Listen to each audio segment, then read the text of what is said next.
To get started, we're going to open up a single image in Luminar 4, and then we're going to process it.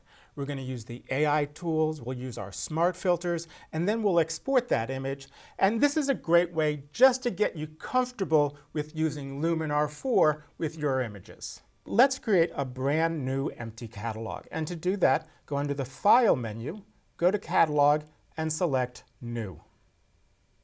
Since we're only going to do one image, I'm going to call this Single Image Edits. And save it in my Pictures folder. If you've been following along, you should have a completely empty catalog just like me. And to bring in a single image, click on the little plus sign in the upper left-hand corner of the interface. You'll see a drop-down menu, and I want you to choose Edit Single Image. This will allow you to bring in an individual image into Luminar to start editing it. I'm going to open the image inside the Lesson 2 folder. If you double-click on the file, it will open up in Luminar. Now let's take a look at this image. It's a nice image. I just snapped it when I was traveling, but it doesn't have any pop or punch, and I really want to take a blasé image and really make this shine.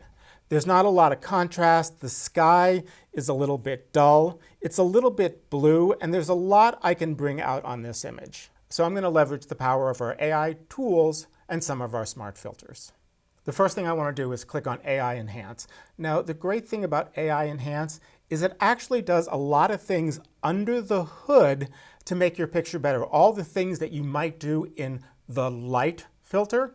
So in other words, it's going to expand the dynamic range, it's going to add a little bit of contrast, it's going to fix your shadows and your highlights, all with a single slider.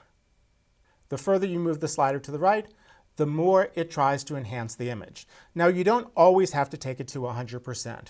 Play with the slider until the image looks the way you think you want it to look, because we have a lot of other sliders we can work with to enhance this image. And the next thing I want to do is I want to fix this sky. It's a nice sky, but it doesn't really pop. So I'm going to use the AI Sky Enhance filter and move that slider to the right. And as you can see, it's starting to bring out a lot of that detail in the sky. The blues are starting to pop. I'm starting to see the clouds and seeing some of that sunset. It's much nicer than it was before. As a matter of fact, if I click on this little button right here, I can see what the image looked like before and after, just using these two sliders. Now, I also want this to have a little more pop and punch, and that's where the AI structure slider comes into play. If I move that slider to the right, it really starts adding detail to my image. I'm going to click on this image and bring it to 100% of its original size, and I can see that by adding this, I'm really starting to bring out some of the details in that building.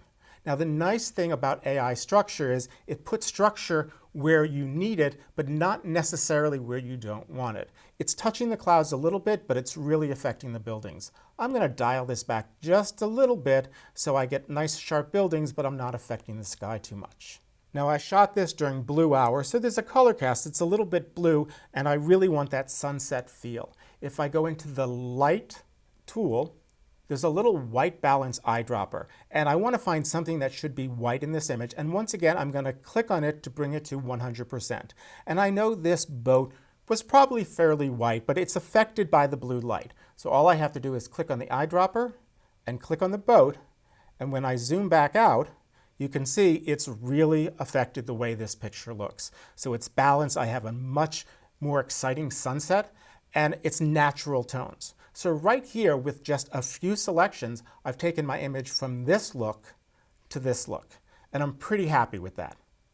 As you can see, it's pretty easy to process an image using the AI tools and the eyedropper. It doesn't have to be complex. All I did here was use a few sliders and an eyedropper, and I got a perfect picture for my needs. So when you're developing an image, you don't have to go through that many steps. Just take advantage of the AI tools within Luminar. Now let's export the image. To export an image, click the Share button in the upper part of the interface, and you'll get some choices and choose Export Image.